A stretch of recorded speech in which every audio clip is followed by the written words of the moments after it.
Cette nuit, j'ai creusé un peu sur Reddit pour essayer de vous trouver des histoires paranormales qui se sont passées dans des hôtels.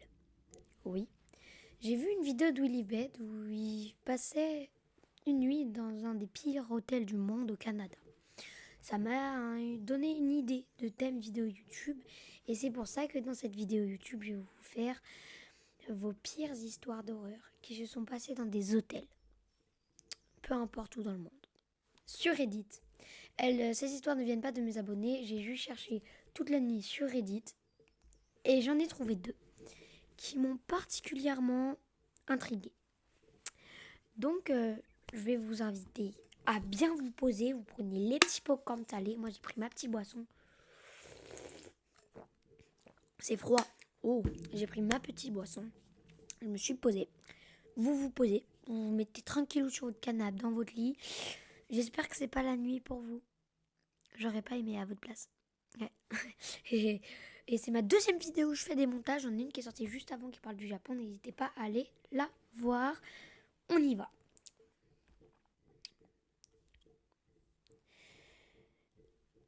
Donc, je suis sur le post de Lilat sur Reddit.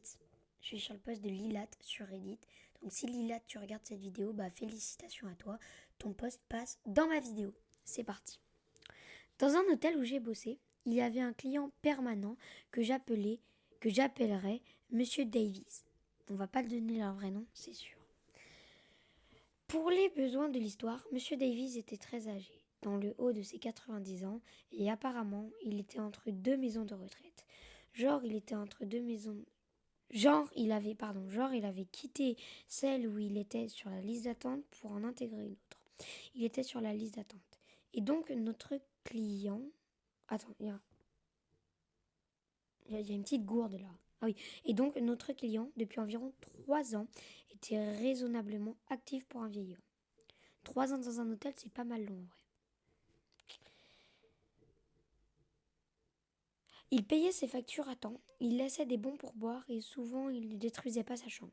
Il était toujours prêt à déménager pour une nuit ou deux si on avait besoin de sa chambre en particulier pour quelque chose.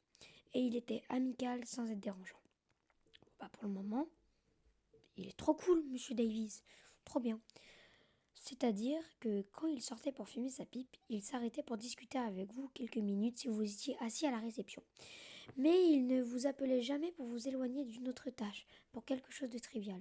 Mais si vous étiez là, il vous parlait de choses qui nécessitaient une attention particulière. Le café qui manquait, ou une lumière grillée dans le couloir, ou la porte de derrière qui ne se fermait pas correctement.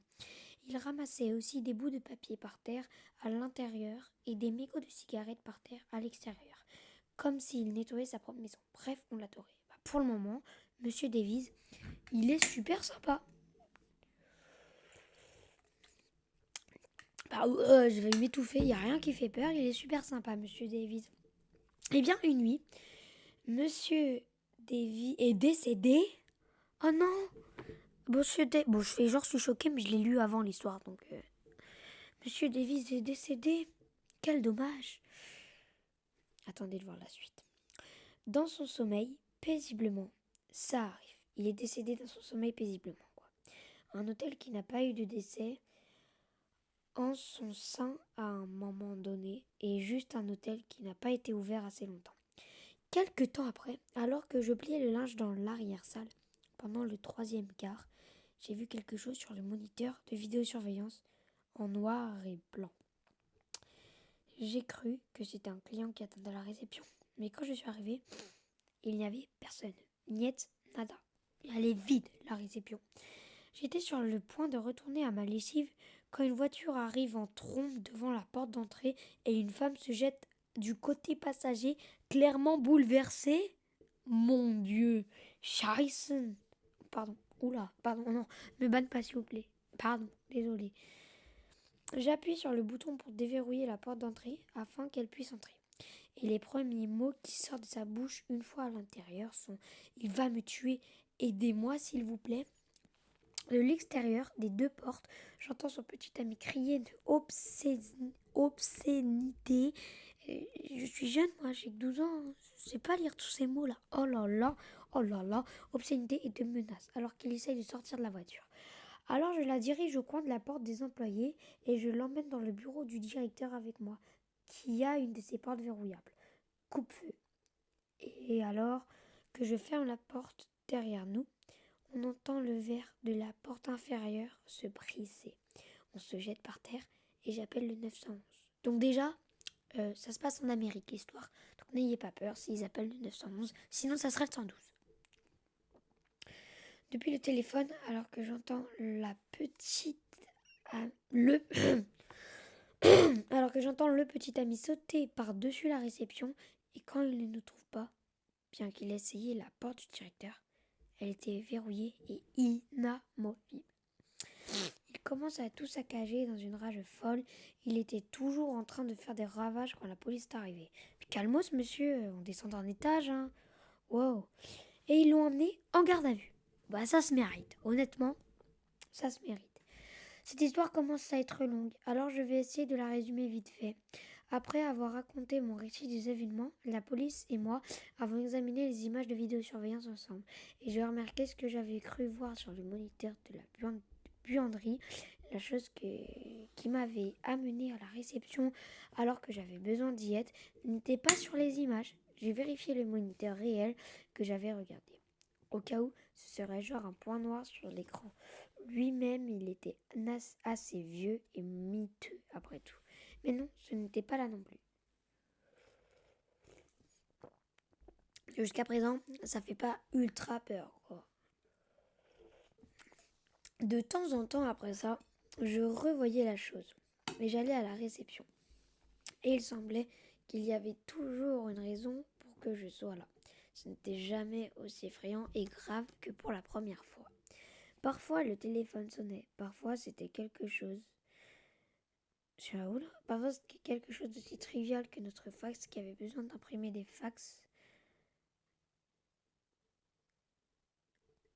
et qui était en manque de papier. Mais je n'ai jamais vu la chose sans qu'il y ait une raison pour que j'aille à la réception. Un autre employé a eu des expériences similaires. Je ne sais pas ce qui m'a mis cette idée en tête, mais j'en suis venu penser que c'était le fantôme de Monsieur Davies qui était amical et serviable. À mon avis, oui.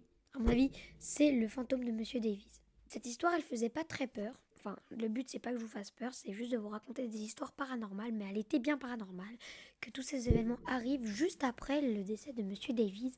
À mon avis, il y a bien un petit Monsieur Davies par là, derrière les portes de la salle de bain ou je ne sais quoi. Histoire numéro 2, toujours sur Reddit, et cette fois, c'est le post de... Ah oui, Monsieur Hôtel 19. Ah bah ça va. Ah bah Monsieur Hôtel 19, ce compte-là, Monsieur Hôtel 19. Donc si Monsieur Hôtel 19, tu regardes cette vidéo, félicitations à toi, tu passes dans ma vidéo. C'est pas à moi que cette histoire paranormale est arrivée, mais à mon chef de nuit. Mais à mon chef de nuit, quoi. Donc l'histoire n'est pas arrivée à lui, mais à son chef de nuit. Un client appelle pour dire que la porte de la salle de bain est verrouillée et qu'il doit y entrer. Le responsable monte pour regarder. Le client confirme qu'il est le seul à séjourner et que personne d'autre n'est là. Les serrures à l'époque étaient des barres coulissantes, donc elles ne peuvent pas être verrouillées de l'extérieur, comme celles qu'on peut faire avec une pièce de monnaie. Le client a confirmé qu'il n'avait pas verrouillé car il venait d'être enregistré par le responsable environ 5 minutes auparavant et qu'évidemment le service de nettoyage était là, le matin, avant l'arrivée du client. Mais comment aurait-il pu la verrouiller ? Le responsable est venu avec les outils, mais quand elle est venue, il a dit qu'elle avait entendu des mouvements dans la chambre et qu'elle a essayé de pousser la porte. Quelque chose a poussé en retour. Toutes les portes de salle de bain avaient un peu de mouvement quand elles étaient verrouillées. Elles étaient sur le point de pousser à nouveau, mais la porte décida de se déverrouiller et de s'ouvrir. Aussi, c'est une histoire courte, les clients d'une chambre ont mentionné une sensation de froid qu'ils ressentent même lorsque le chauffage est allumé, car ces chambres ont été utilisées.